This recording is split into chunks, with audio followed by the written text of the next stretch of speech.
Les programmes locaux de développement et l'espoir de tout un peuple, ainsi pour que leur réalisation soit à la hauteur des attentes du peuple congolais, le Centre de recherche et de promotion pour l'économie coopérative et solidaire nous livre ses analyses sur ce plateau de l'émission Par l'économiste, bien sûr, avec son directeur technique au nom de M. Aaron Loutété. Nous vous disons salut et merci de votre attention. Alors d'emblée, nous commençons. Nous savons tous que le programme de ces 45 territoires ne cesse de nécessiter beaucoup d'attention. Pouvez-vous nous mettre dans les cadres? Le programme de développement de 147 territoires a été premièrement cité par le chef de l'État lors de son discours sur l'état de la nation. Il a parlé d'un programme de développement qui se fera dans les 145 territoires, un développement qui se fera à la base, c'est-à-dire en partant des 145 territoires. Ce discours a eu lieu, je pense, bien le 13 décembre 2021 et ce programme est dans sa phase de mise à jour, c'est-à-dire en examination et en élaboration. Jusqu'à présent? Oui, voilà. C'est pas encore en exécution? Oui, nous ne sommes pas encore à la phase exécutive. Alors, c'est ainsi que nous sommes portés à engendrer de débats dessus, à réfléchir dessus pour vraiment préconiser ou de préfacer ces actions qui viendra. Voilà. Mais pourquoi? C'est toujours important parce que c'est pas la première fois que les centres s'intéressent à ces grands programmes, je l'ai dit, un méga programme de développement à la base. Pourquoi jusqu'à présent vous vous y attelez de parler de ces programmes? Parce que dans l'histoire... Est-ce qu'il y a un intérêt Il y a un intérêt très particulier dans l'histoire de notre pays. Ce concept de développement à la base n'a jamais été cité auparavant. C'est toute la première fois? Oui, c'est la première fois que quelqu'un vient avec une innovation qui parlerait de développement à la base, c'est-à-dire à partir des 145 territoires. Les différents projets que nous avions dans le passé étaient un projet partant du centre d'exécution et allant dans des réalisations vers les populations. Et les populations n'étaient pas réellement intégrées à la chose. Ça fait que ce nouveau paradigme vient amener un partenariat public-privé entre l'État et la population. Donc ça insinue que dans le processus d'exécution, la population va participer activement à la gestion, à la conception même des projets et à l'exécution. Que peuvent attendre le territoire de ces vastes programmes? Premièrement, à être actif. Premièrement, et là c'est un grand problème parce que pour l'instant les populations ne savent pas comment ils vont participer, comment ils vont être actifs. C'est ainsi que nous, la CERPEX, nous venons avec un paradigme, un processus d'intégration de cette population, d'activation de la population au travers le système coopératif. C'est-à-dire que les populations doivent s'attendre à être actifs, de participer à ce projet. Et pour participer à ce projet-là, ils doivent avoir des instruments. C'est ainsi que nous venons avec l'instrument du système coopératif pour doter aux populations la capacité d'interagir avec les investissements de l'État. Les populations doivent s'attendre à une évolution stratégique au niveau de l'investissement, c'est-à-dire que ces investissements qui vont avoir lieu, ce sera des investissements où ils vont prendre part, où ils vont interagir, et pour qu'ils interagissent, ils doivent être formés et dotés de capacités d'être actifs au travers les systèmes coopératifs et aussi des sociétés coopératives. Est-ce que le centre a eu le temps, je donne un exemple, de descendre sur terrain, faire une petite enquête pour connaître aussi l'intérêt, n'est-ce pas, de cette population qui habite sur les différents territoires congolais? Nous avons des recherches, nous avons des données quantifiables sur plusieurs secteurs du pays.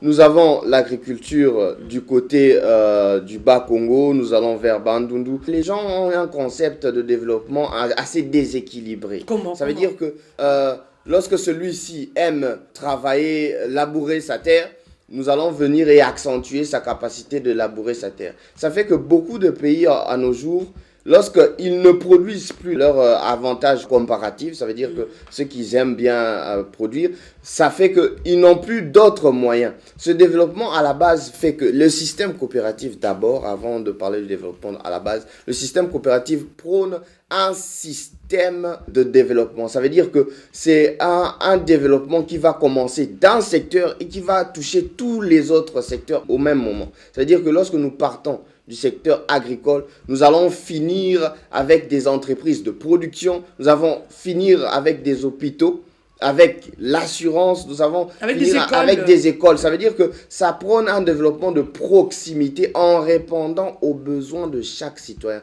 Ça ne peut pas être un processus de développement d'action où l'État fait des actions et la population est spectateur. Ça sera un processus de développement où les différentes populations viendront avec leurs besoins et ils trouveront des moyens de répondre à leurs besoins à travers le système coopératif. Aussi, nous prendrons en compte les activités primaires de chaque citoyen. Ça veut dire que nous allons leur mettre premièrement dans leur aise en tant qu'être et puis ajouter de la valeur afin qu'ils puissent être compétitifs au niveau régional, national et autres.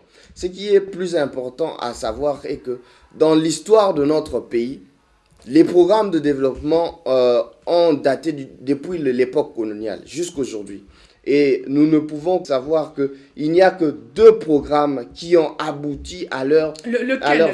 Parce que là, il y a d'abord une question. Vous parlez de David Ricardo. Je me dis, est-ce que c'est qu'a préconisé David Ricardo, selon vos analyses, ne sont plus d'actualité, ce que vous voulez dire? Ricardo, il a été dans l'expression entre les actions de l'État et la société. Nous pouvons juste citer ce qu'il avait préconisé, c'est que les actions de l'État et les actions de la société civile, où l'État doit aider les civils, ne comptent qu'à l'appauvrissement de la société. Mais nous ne pouvons pas nous baser sur ces secteurs-là. Lorsque nous nous basons sur ces secteurs-là, nous prenons que les différentes populations n'ont pas de capacité. Lorsque nous venons avec le système coopératif, nous venons ajouter la valeur aux citoyens congolais. Ça veut dire que nous allons lui doter d'un instrument personnel qui va lui donner de l'avantage en ajoutant de la valeur, la connaissance et l'utilité. Ça veut dire que la personne sera autosuffisante et capable d'interagir avec les actions de l'État. Lorsque nous revenons dans les programmes qui n'ont pas réellement marché, il y a plusieurs programmes jusqu'aujourd'hui. Vous avez cité les deux qui a marché, c'est le premier programme colonial. Et le premier programme colonial avait un caractère social. Ça veut dire qu'il cherchait à développer l'agriculture et un peu l'enseignement et autre chose. Mais après ça, les programmes n'ont pas marché. Même le plan Mobutu dans le temps n'était pas réellement arrivé à bout. Mais après ça, nous avons eu en 2000 le programme économique du gouvernement. Le programme économique du gouvernement a atteint ses objectifs. Pourquoi? Parce qu'il y avait unification de forces, intérieure et extérieure, parce que nous étions dans une crise. Donc, il fallait sortir de cette crise-là. L'unification de forces, c'est ce qui a permis à ces 2 projets-là d'arriver à leur fin. Premièrement, ils ont tenu compte des autres. Deuxièmement, ils se sont unifiés. C'est ça, le système coopératif vient pour unifier les forces et puis pour donner à chacun la capacité d'interagir avec l'autre. Il y a certains chercheurs, économistes qui pensent aussi qu'il y a trop d'aléas dans ce grand programme, dans ce vaste programme local, je le dis bien, de développement. Ils se disent d'abord le point de vue de temps, du point de vue de lancement. Parce qu'ils se disent qu'il faut lancer directement dans tout le 145 territoires. Et les autres disent aussi un problème lié à la formation, et je le dis bien, de la population de base. C'est vrai, vous le louez, vous dites qu'il faudra que la population de différents territoires y participe. Mais comment ils vont y participer lorsqu'ils ne sont pas formés, informer, pourquoi pas peut-être parler de recyclage. Le problème que nous avons, c'est même la réponse que nous apportons. Lorsque la population n'est pas formée, lorsque la population n'a pas des capacités. Mais nous voyons le temps. Les coopératives sont faciles à être formées. Ça veut dire que les coopératives ne dépendent pas de la capacité intellectuelle, mais ça dépend de la volonté de la personne à satisfaire ses besoins. C'est-à-dire que la personne se réunit avec des autres sous un corps de valeurs éthiques et morales et ils sont capables d'interagir avec les autres. Les coopératives préconisent, selon ces principes, la formation perpétuelle. C'est-à-dire que ces gens-là ne vont pas se réunir pour rester comme ça. Ils vont premièrement se former afin d'avoir des outils d'interagir avec les œuvres de l'État. Et les coopératives ne prennent pas beaucoup de temps. En 6 mois, nous pouvons former assez des formateurs qui, eux, formeront beaucoup d'autres. Et en 6 mois, nous pouvons former beaucoup de coopératives parce que c'est une opération qui doit se faire simultanément. C'est-à-dire que en même temps, nous formons la population, en même temps, nous formons les formateurs, en même temps, nous formons les sociétés coopératives. Alors, mettez-vous à la place, n'est-ce pas, d'un centre qui a été sollicité par ces méga-programmes. Comment penseriez-vous faciliter la création de coopératives dans de milieux ruraux et dans de différents territoires? Nous allons participer premièrement à la formation de ces coopératives, à former ceux qui vont gérer ces coopératives. Donc, les gestionnaires. Oui, voilà. Et les formateurs. Oui, les formateurs d'autres coopératives. Ces coopératives seront chargées d'être formateurs d'autres coopératives. Okay. Ça sera une façon là d'expandre ce système économique. Okay. C'est-à-dire nous allons faire que les entrepreneurs de chaque place puissent devenir des agents de développement locaux. 90% des personnes qui entreprennent, après une année, ils font faillite. Pourquoi? Ils ne supportent pas les charges. Là, nous parlons des petites et moyennes entreprises. Il y a trop de charges. Oui, qui réellement font faillite. Mais lorsque nous parlons d'un système coopératif, d'une unité de force, déjà cette structure coopérative permettra l'évolution de leurs activités parce qu'ils ont des valeurs et ils répondent aux besoins de la population autour d'eux. Et ils n'ont pas besoin de chercher une demande parce que la demande est déjà boostée par le système coopératif. Ce que nous allons produire comme service, ce n'est pas une autre personne, c'est seulement nous-mêmes, nous allons consommer ce même procès. C'est le même problème que l'État peut avoir lorsqu'il veut faire des actions. Qui est à la demande de ces actions? Lui, il est à l'offre. Mais quelle est la demande? Parfois, c'est la demande qui faillit. Mais lorsqu'il interagit avec la population, ça fait que la population devient en même temps la demande et elle participe aussi à l'offre de ces services. Et ça donne à l'État un outil d'équilibre entre l'offre et la demande qui lui permet réellement d'interagir avec son investissement et la population.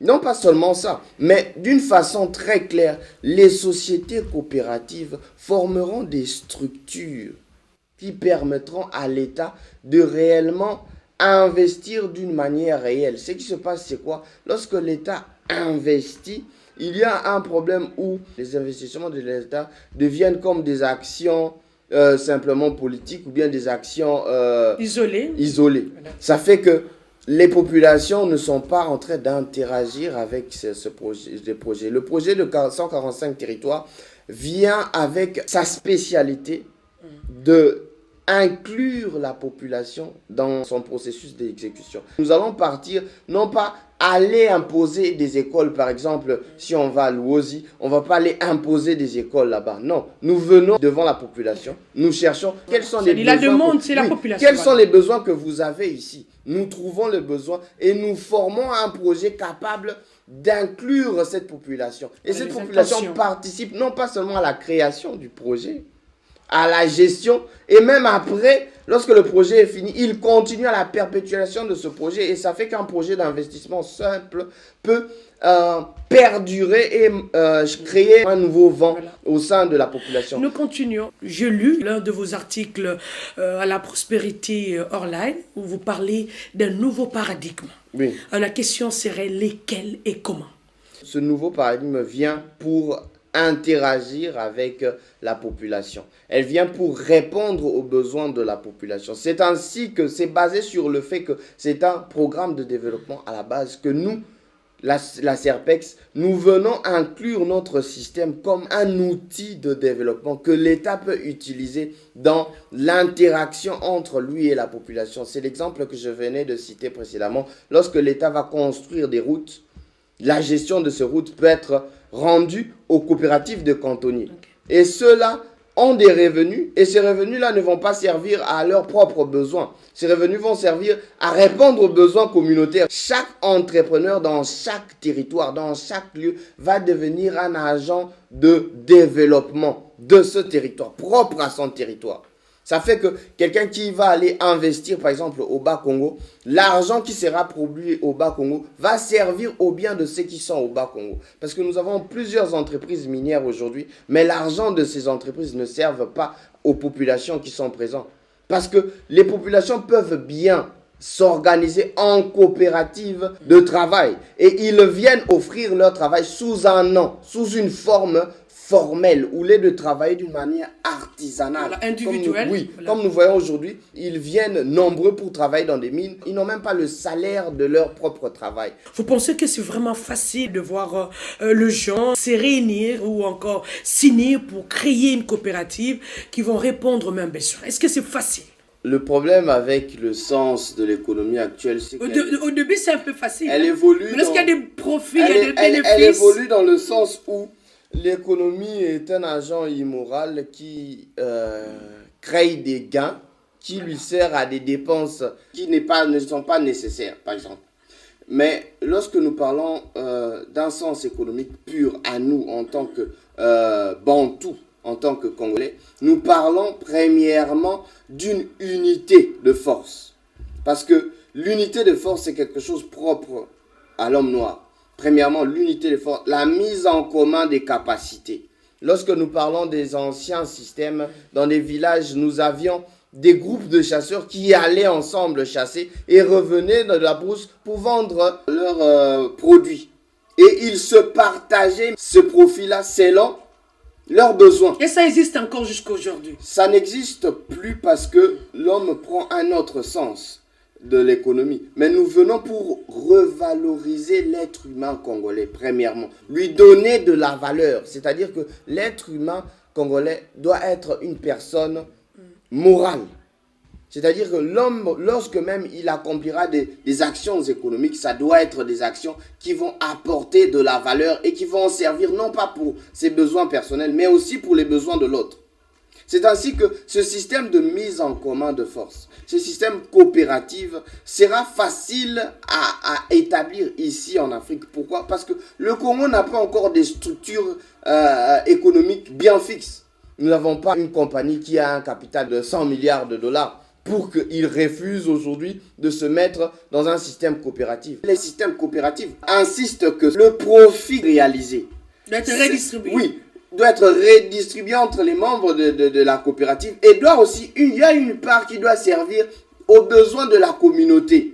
Et il y a une autre part qui doit servir un développement de proximité, le développement de ce qui nous entoure. C'est-à-dire, si nous n'avions pas des hôpitaux, après avoir distribué notre revenu, qu'est-ce qu'on fait? On cherche à créer l'hôpital. Et c'est ainsi que la coopérative progresse en satisfaisant les besoins d'un chacun. C'est dans un lorsqu'il y a le bénéfice et le profit, en fait, les choses deviennent un peu difficiles. Là, oui, vous n'êtes pas contre moi. Lorsque nous parlons des profits, nous voyons que l'homme a été mis sur une quête d'une satisfaction qui n'atteindra jamais.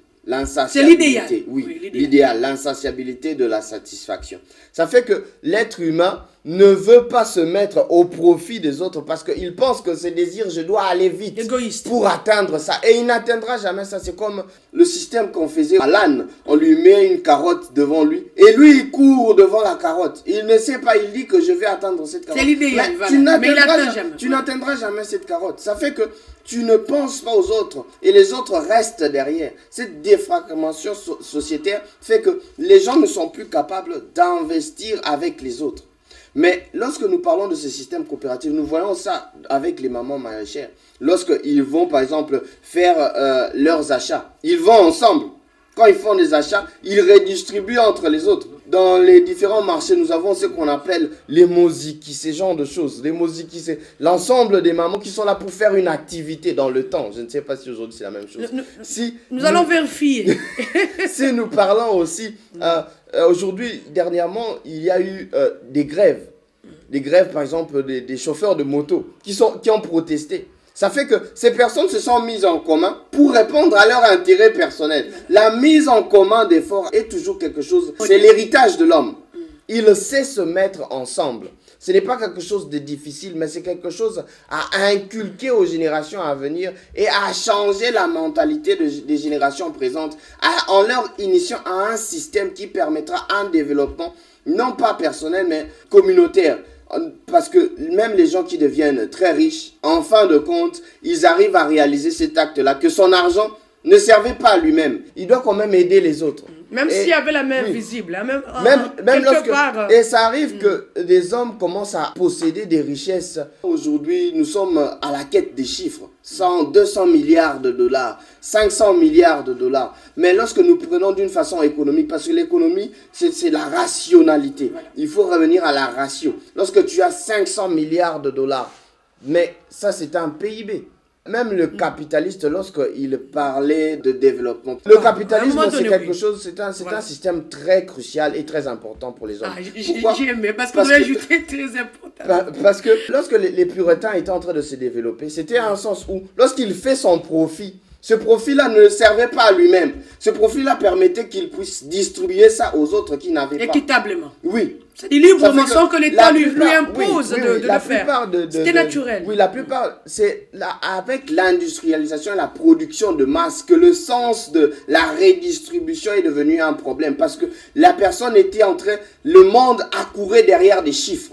C'est-à-dire que nous devions atteindre des chiffres et celui qui était derrière était livré à lui-même. Sans pourtant tenir compte du bien-être. Mais aujourd'hui, ce système libre-là de profit peut être mis en place à travers un système coopératif où les coopératives se réunissent et produisent des profits à eux-mêmes dans un marché libre et équitable. Nous le savons tous que la réussite de ce grand programme local des développements dépend de l'approbation de communautés de base. Alors la question serait, que préconise CERPERC ou le Centre de recherche et de promotion de l'économie coopérative et solidaire à l'État congolais? Premièrement, nous préconisons l'autosuffisance et la valorisation des citoyens. Nous cherchons premièrement que dans chaque secteur, que chaque citoyen soit autosuffisant. C'est-à-dire qu'il ne dépende que de lui-même et qu'il soit capable de parvenir à satisfaire ses besoins. Et en satisfaisant ses besoins... Sans pour autant sortir de son territoire. Sans pour autant sortir. Donc il est libre là où... Il est libre là où il se trouve de se développer. Parce que nous sommes dans des pays comme la France où il y a des gens qui ne sont jamais même arrivés à Paris. Mais nous, ici au Congo, nous cherchons à arriver à Paris. Pourquoi? Parce que nous croyons que là-bas, il y a la vie. Mais lorsque chacun, dans son petit territoire, pourra satisfaire tous ses besoins... Même s'il n'y a pas de courant, il n'y a pas d'eau... Nous sommes en train de chercher la quête de la première pierre. Et c'est ainsi que je vais y arriver. Pour arriver à la première pierre, parce qu'il y a beaucoup le désordre est tellement qu'on n'arrive pas à savoir où on peut commencer pour atteindre. Lorsque nous arrivons à ce terme-là, nous prenons d'abord l'autosuffisance de chaque personne et la valorisation de ces personnes par des valeurs, premièrement. Par des valeurs éthiques. Lorsqu'ils ont des valeurs à représenter, au travers d'un système, ils sont capables d'atteindre leurs besoins. On les valorise d'abord moralement. Ils ont des valeurs éthiques. Ils ont des valeurs propres à eux-mêmes et dignes. Et après, on les valorise dans le domaine professionnel. C'est-à-dire que lorsqu'ils forment l'union, ils quittent d'une façon informelle et ils deviennent une représentation formelle avec des droits juridiques et un respect reconnu. Ça veut dire que cette forme-là valorisera chaque citoyen de notre pays. C'est-à-dire lorsqu'ils forment cette coopérative-là, ses droits et ses besoins sont inclus dans le droit et besoin de cette coopérative qui est maintenant légale devant l'État. Et ils quittent du secteur informel. C'est-à-dire que nous venons avec un concept qui va leur faire quitter du secteur informel vers le secteur formel. Où il y a trop de taxes, hein? Non, lorsque nous parlons de la taxe, la taxe revient encore avec le concept de la répartition du revenu de l'État. Comment l'État partage son revenu. Parce qu'il y a des pays qui ont des grandes taxes et les gens reçoivent aussi beaucoup d'argent. Ça fait qu'ils ne sentent pas la taxe. Le poids, voilà. Et lorsque les entreprises deviennent formelles, ils bénéficient premièrement d'une capacité de générer des profits équitables à eux-mêmes. Et ces profits équitables leur permettront normalement de répondre aux besoins de l'État sans problème, parce qu'ils quittent du secteur informel vers le secteur formel.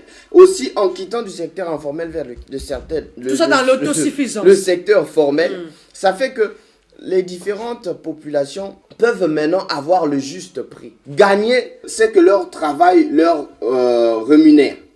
C'est un peu ça. Lorsqu'ils gagnent, c'est que leur travail leur rémunère. Ça leur donne la capacité de répondre à l'État. Et nous partons premièrement du fait que 70% de la population ont un caractère agricole. en se basant sur l'agriculture, premièrement, c'est l'axe que nous trouvons, comme je t'ai dit précédemment, la première pierre, où poser la première pierre.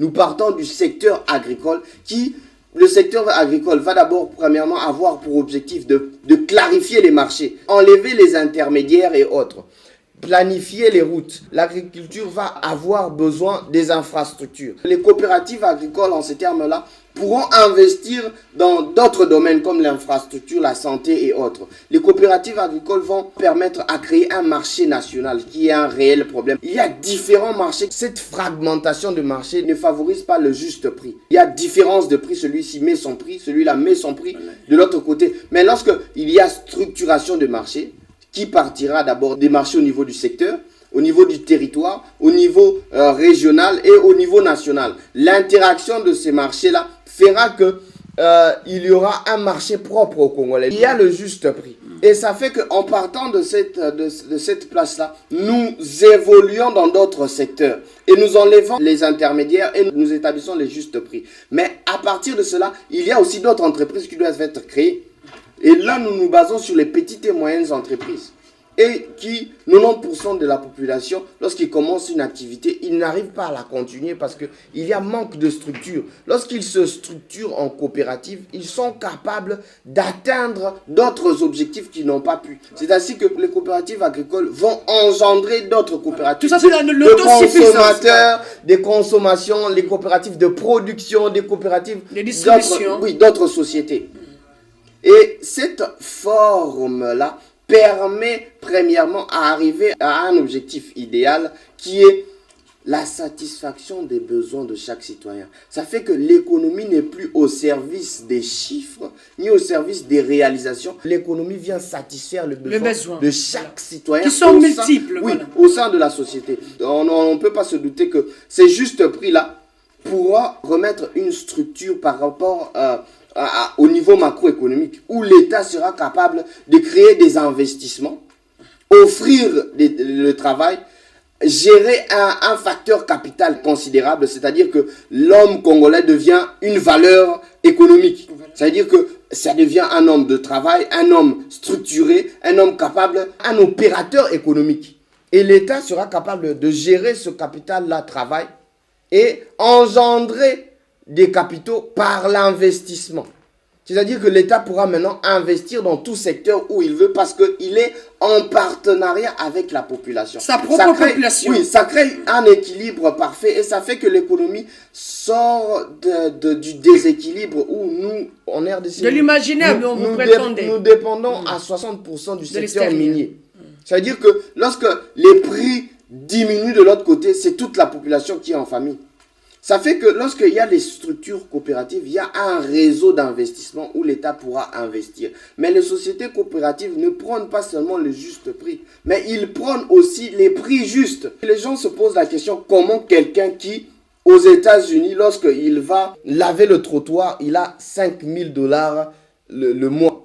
Comment il peut arriver à ce montant-là? C'est impossible. Comment on peut payer quelqu'un comme ça, cet argent-là? Ça arrive lorsque nous quittons du juste prix au prix juste. C'est quoi la différence? Rapidement. Le juste prix, c'est quoi la différence?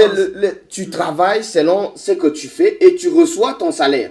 Mais le prix juste, ça a été introduit par Thomas Akin, qui introduit un prix où, lorsque nous avons la richesse, maintenant nous pouvons commencer à payer les autres selon une moralité, selon ses besoins, selon que à la fin du mois, il a aussi d'autres besoins à satisfaire. C'est ainsi que le système coopératif vient aussi... La considération de l'homme. Le système coopératif vient aussi avec la valorisation de l'être humain, introduire le système des prix justes où les personnes pourront gagner suffisamment pour satisfaire leurs besoins. C'est dans ce concept-là que nous axons notre paradigme de développement sur le secteur agricole qui sera le secteur qui va engendrer des effets dans d'autres secteurs et nous insistons que les PME au Congo ne peut être fait que sous une structure établie pour répondre à des besoins clairs tels que les taxes et autres. Que peuvent être le retombées d'une telle stratégie de développement, d'un tel programme de développement, synergie entre l'État congolais et les particuliers ou les privés?